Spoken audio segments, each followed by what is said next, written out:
X factor is it's the beginning of the summer, man. Like you just had your first barbecue. I want my second and third, right? By mid-July. All right, I've had enough burgers and hot dogs to last me for a while. So we're having a lot of conversations with sellers right now.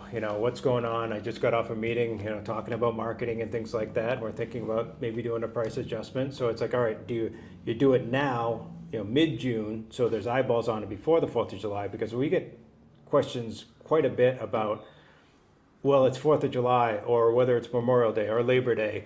Tons of people are going to be here, so why don't I do an open house, or why don't I do something special around the property? Mm-hmm. But I think 9 times out of 10, it's a tough strategy because, the buyers probably have a cookout that they've got planned. Like, people have plans for that day. Right. So when a property hits the market that Friday that they want to see, it actually puts the buyers in kind of a bad mood because like, oh crap, now I got to not go to the cookout. Yeah. On the holiday and Exactly. go look at this house. Like, Right. I've been waiting forever for this house to come on the market. Why does it have to come up on 4th of July? Exactly. No, that's a good point. Like you try and pack everything in, and not realizing that that's not the prime reason why folks are here. Right.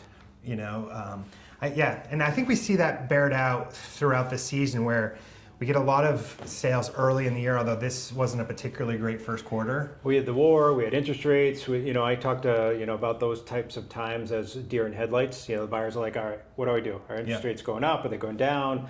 What's the war going to do to the economy? And so the hardest thing in real estate is to sell an unknown, and the unknown of the interest rate or what's happening with gas prices and things like that, I think really affected our first half of the year. I also think it was one of the coldest winters that we've recently had, and it took us a long time to get out of winter. Yeah. It seems like more and more we go right from winter to summer. With a shorter spring period. So all that being said, if we look, we see early spring, a lot of people getting their summer house for the season. Yep. Right, and then we have the season come through, and as soon as we hit July, it seems like people are already starting to think about next year and making sure that they've secured their property, and then we also tend to see.